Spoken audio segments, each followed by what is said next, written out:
Welcome back, everybody, for another deep dive. This time, we're taking a look at a YouTube video by Escaping Ordinary called The Psychology of Money in 20 Minutes. It's pretty fascinating. It really gets you thinking about, all those sort of hidden forces behind, like how we think about money. Yeah, for sure. It's kind of crazy how much of our financial decision making is driven by emotions and past experiences instead of just logic. Totally. Like, right off the bat, the video talks about this concept of financial DNA. Basically, it's this idea that our early experiences with money, they kind of create a blueprint that we carry with us. Like a financial imprint from our younger years. And it totally makes sense, right? Like the video uses this example of how different generations view the stock market. Think about it. Someone who lived through the booming 70s, they might be way more gung-ho about investing than, say, someone who saw the market, just stagnate back in the 50s. That's so true. And it's not just the stock market either. The video even talks about how people who live through times of like crazy high inflation, like back in the 60s, they tend to be way more wary of it compared to people who grew up when things were more stable. It's really fascinating, right? Makes you wonder how much of our financial behavior is actually just driven by these subconscious beliefs that we've basically inherited from, our past. So then if we're kind of stuck with this financial DNA, how do we even begin to like rewrite it or at least understand how it's affecting us? Well, first off, self-awareness is huge. Just taking the time to reflect on our past experiences with money and the kind of messages we got growing up, that can help us pinpoint those deeply held beliefs. It's all about asking ourselves questions like, what did I really learn about money as a kid? Or how did my family's financial situation shape my own view of money? Yeah, that's a great point. I remember my parents were always super big on saving for a rainy day, Yeah. which I think definitely gave me a good sense of responsibility. But I also think it made me a little, I don't know, a little more hesitant when it comes to things like investing. See, that's a perfect example of how those early experiences really shape our outlook. And once you kind of see those influences, you can start to, challenge them a bit and make more conscious choices. So true. And this actually ties into the next big idea from the video. It's this whole concept of compound kings. Like they use Warren Buffett as a prime example. Hmm. Can you believe that most of his wealth actually came after he turned 60? Yeah, it's mind-blowing, right? But it all comes down to the power of compounding over time. Like in the video, they give this really simple example. Imagine you invest $1,000. You earn 8% interest, which gets you an extra 80 bucks. But the crazy part is the next year you're earning interest not just on that original $1,000, but on that $80 you gained too. And it just keeps building like a snowball. It's like this financial chain reaction. Hmm. Then the video gets even wilder. They present this alternate reality scenario where Buffett starts investing later in life, like at 30. Even with his amazing track record, his net worth today would be way less. It really makes you realize starting early is key. Oh, absolutely. Time is like your secret weapon when you're trying to build wealth. The earlier you start, the more time your money has to grow and compound. It's just like planting a tree, right? The sooner you plant it, the bigger and stronger it's going to be. So you're saying even small, consistent contributions to your investments can make a huge difference over time. Exactly. It's not about making these huge risky bets or anything. It's about consistency and patience, really letting that compounding magic work its thing. Then, to really drive home the point, the video compares Buffett to Jim Simons. He's this hedge fund manager who actually had even higher average returns. Wait, so if his returns were higher, why isn't he as wealthy as Buffett? Because he started later. Even though his returns were impressive, he just didn't have as much time for that compounding effect to kick in. Man, that's a pretty good argument for not putting off those financial goals, even if you're starting small. For sure. And it's not just about the numbers, it's about our mindset too. The video brings up this interesting question. Why do we often lean towards pessimism when it comes to finances? That's so true. We're always focused on those negative headlines or the worst case scenario, Yeah. even though, like, history shows things generally tend to improve over time. Why is that? Well, the video suggests it's kind of how our brains are wired. We're way more sensitive to sudden negative stuff. Gradual positive changes often go unnoticed. You know what I mean? Like that example they used about the stock market, a big 40% drop, that makes headlines. It sparks panic. But if the market slowly grows by 140% over several years, nobody really even notices. Yep, exactly. And this happens outside of finances too. Like The video uses medical advancements as another example. We've made incredible strides in healthcare, saved countless lives, but those improvements, they happen gradually. They don't make big news. It's the sudden tragedies, the plane crashes, the natural disasters. Those are the things that grab our attention. So how do we break free from this negative bias, especially when it comes to, like, our own financial outlook? It's about consciously challenging those thoughts, reminding ourselves that progress often happens in small steps. It's like, instead of obsessing over what could go wrong, what if we focused on those long-term trends and celebrate those positive changes, even if they seem small? Right. It's like we need to train our brains to, I don't know, to look for the good news first instead of automatically assuming the worst. Exactly. And sometimes that good news comes in the form of pure luck. Which brings us to this next story from the video about Bill Gates. Oh, yeah. The one where he gets access to computers at Lakeside School. Talk about being in the right place at the right time. Seriously, think about it. Out of all the high school students back then, he was one of only a handful who went to Lakeside. And it was the only school with a computer powerful enough for, even grad students. It was an incredible opportunity that, well, that really shaped his future. He basically won the opportunity lottery, right? Yeah. But the video doesn't just focus on the good luck. It also introduces this other guy, Kent Evans, who was like Gates's classmate, also super bright. And tragically, he died in a mountain climbing accident. It's a pretty powerful reminder that, even though luck can push you forward, risk is just a part of life. Yeah. And sometimes it can really derail even the most promising journeys. It's like they're showing both sides of the coin, highlighting that success isn't just about talent or even being in the right place at the right time. There's this element of chance involved, both good and bad. Exactly. And it's not like we can control every single thing that happens, but we can control how we respond to those unexpected twists and turns. So how do we make sense of this idea of luck and risk when it comes to our own goals? It almost feels like we have less control than we think. It's not about denying that chance plays a role. It's more about understanding that it's part of the equation and then making decisions that, help us navigate those uncertainties. So instead of trying to avoid risk altogether, which is like impossible, we should focus on managing it, being ready for those unexpected things. Exactly. And that leads us to a question that's probably on a lot of people's minds, the whole money and happiness thing. Like, does more money automatically equal more happiness? Yeah, the age-old question, right? Yeah. I like how the video approaches this. They actually quote a book that says, the key to happiness is the ability to do what you want, when you want, with who you want, for as long as you want. Right. It's all about having control over your time, your choices. True wealth, it isn't just about how much money you have in the bank. It's about having the freedom to live life how you want. It's about, like, aligning your financial decisions with what you truly value, what your goals are, instead of just always chasing the next dollar. Exactly. And that freedom, a lot of times, it comes from having enough financial security to make choices without feeling limited. So it's more like a holistic view of wealth, prioritizing your time, your freedom, and your experiences over just material stuff. Precisely. And that actually sets the stage for this next concept they explore in the video, tail events. Okay, tail events. Tell me more about that. So they use a story of this art dealer, Heinz Berggruen, who built this massive art collection. He wasn't always right about which pieces would go up in value, but he knew that if he just held onto enough art for long enough, a few were bound to become, like, super valuable. So he was playing the long game, betting that those big wins would more than make up for any losses. Exactly. And that's what a tail event is. These rare things that happen and have a huge impact on the overall outcome. Like, for Berggruen, it was a few masterpieces that, made him a fortune, even though most of his collection wasn't worth that much individually. So how does this idea of tail events apply to, like, the average person who doesn't collect art? Well, the video connects it to things like venture capital. Like, most startups fail, but those few that become super successful, the next Amazon or Google, they totally make up for all the losses.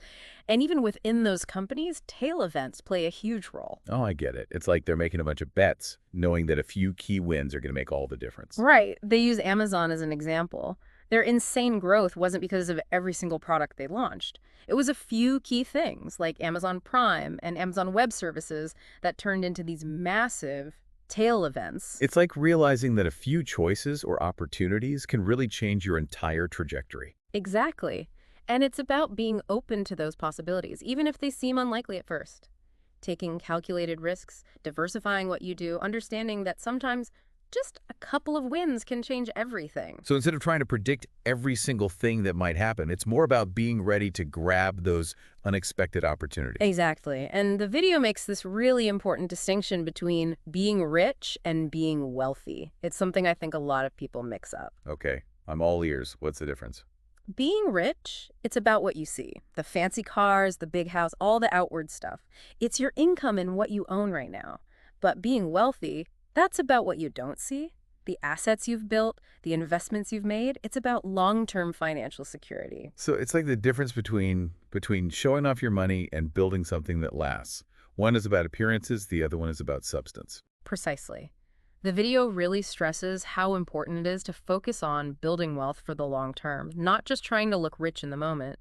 It's about delaying gratification, being smart with your investments, creating a solid financial foundation that can handle anything. It's like the difference between building a house on solid ground versus building it on sand. Exactly. And it makes me think of the next idea from the video. They talk about the real price of investing, and they use this analogy of climbing a mountain, which I love. Oh, I can already picture it. You're at the bottom of this huge mountain. You can see the peak in the distance. You know it's going to be tough, but you're determined to reach the top and enjoy the view. Exactly.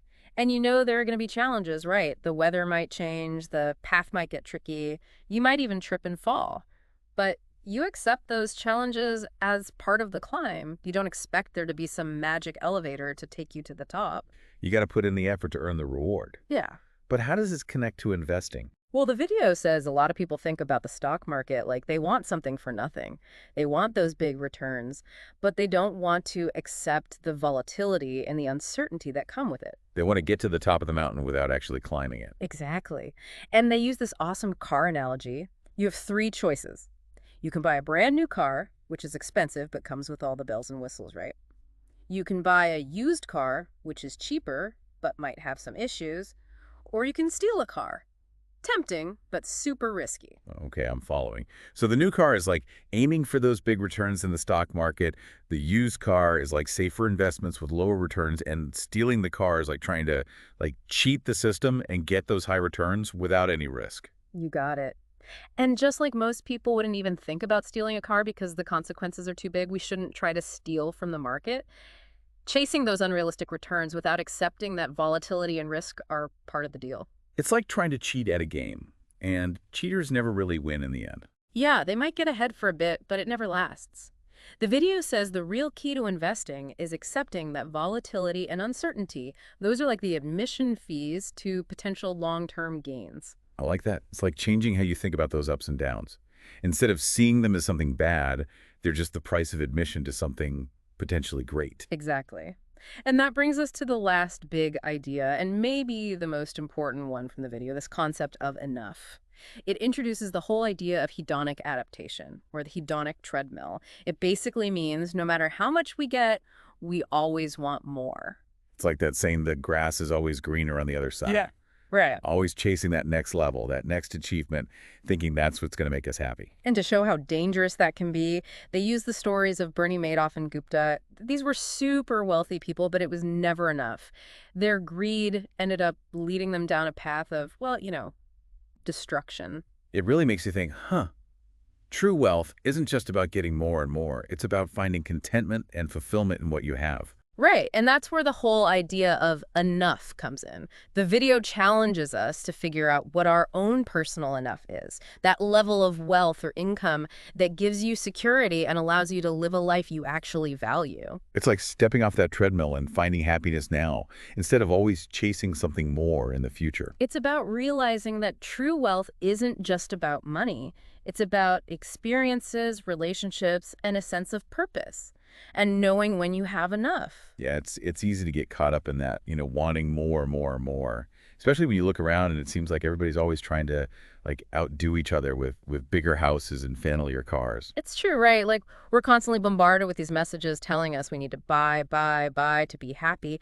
But this video really makes you think, what if? What if true wealth is actually about having the time and the freedom to do what you love, spend time with people you care about, and, make a difference? That's a much more meaningful definition, isn't it? It's not about keeping up with the Joneses. It's about building a life that really reflects what you care about. Exactly. And I think more and more people are starting to realize this, Like there's this whole movement towards towards minimalism and intentional living and financial independence, all focused on like prioritizing experiences and personal fulfillment over just accumulating stuff. Yeah, it's like a total shift in how we think about things. Yeah. Realizing that happiness doesn't come from, another shopping spree or a bigger bank balance. It's about those moments of connection and purpose and just being grateful for what you have. I love that. It's so true. And the cool thing is thinking this way means that true wealth is something anyone can achieve no matter how much money you make. So how do we actually start like shifting our mindset? How do we align our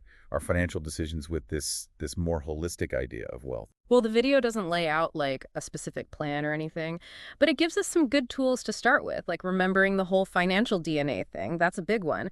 We got to understand those ingrained beliefs that might be driving our choices, even if we're not aware of them. Right, like taking a look at your own financial history, figuring out how that might be shaping your behavior now. Exactly. It's about asking yourself the tough questions, like what did I learn about money growing up? Or how did my family's financial situation affect my views on money? Once you start to see those things, you can start to question them and maybe even adopt some new perspectives. Yeah, it might even be helpful to, I don't know, talk to a financial advisor or someone who can like guide you through that process. Right. Like having a financial therapist to help you sort through all that stuff. And then another big thing the video talks about is self-control, learning to delay gratification.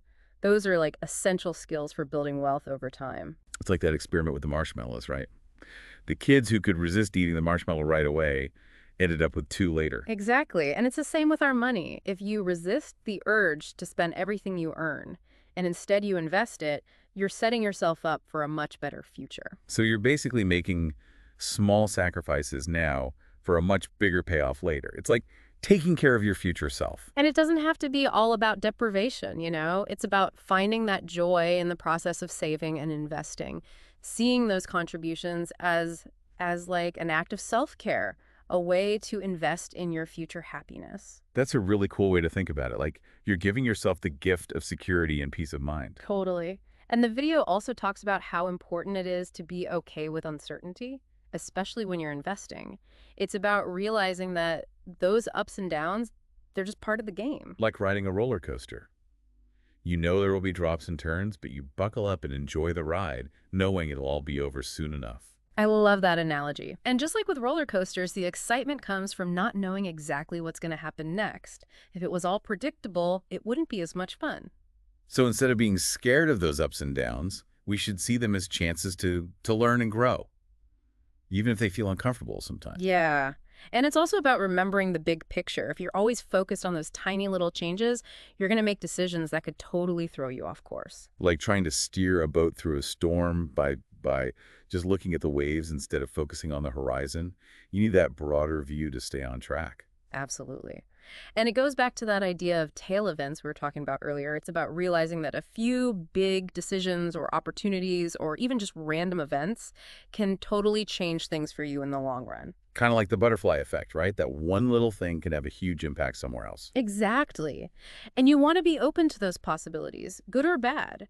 You can't control everything, but you can definitely make choices that help you take advantage of those tail events when they happen. So it's about being ready, mentally and financially, to ride those waves when they come and weather those storms when they inevitably hit. Precisely. And it all comes back to that idea of enough.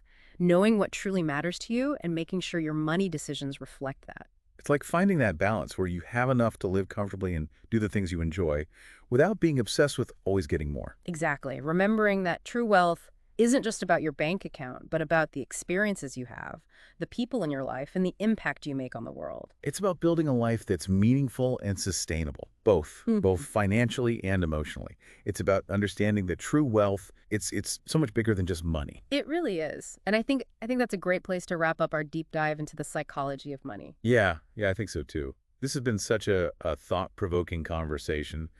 I've learned a lot about, those hidden forces that shape how we think about money. Me too. It's so easy to get caught up in the numbers and forget that our relationship with money it's personal. It's shaped by so many different things. Absolutely. So before we go, I want to leave our listeners with something to think about. Based on everything we've talked about today, what does true wealth actually mean to you? And how can you, make financial decisions that align with that vision? That's such a good question. I hope our listeners really take the time to think about that. Because once you know what true wealth means to you, you can start making choices that actually move you in that direction. It's about taking control of your finances and building a life that's both fulfilling and financially secure. A life that truly reflects what's important to you. It's a journey worth taking, for sure. Absolutely. Thanks for joining us for this deep dive into the psychology of money. It's been awesome exploring these ideas with you. The pleasure was all mine. And to our listeners, we hope you got a lot out of this deep dive. If you want to share your thoughts or any aha moments you had, we'd love to hear them. You can find us on social media or leave a comment on our website. And until next time, keep learning, keep growing, and keep diving deep. And this is really just scratching the surface when it comes to the psychology of money. Oh, yeah, for sure. This video is like a great intro, but I'd really encourage everyone to keep exploring this stuff. There are so many books and podcasts out there that go even deeper. It's definitely a lifelong journey, you Yeah. know? The more we understand about how our brains work with money, the better we can be at making those smart decisions that actually align with what we care about. Yeah, totally. It's all about like becoming more financially aware and building a life that's abundant in every way, not just financially, but emotionally too. And that's what we're all about here. So until next time, keep those financial wheels turning. And remember, true wealth, it's about way more than just the numbers in your bank account. It's about living a life full of experiences, strong relationships, and having a purpose. Thanks for joining us on this journey.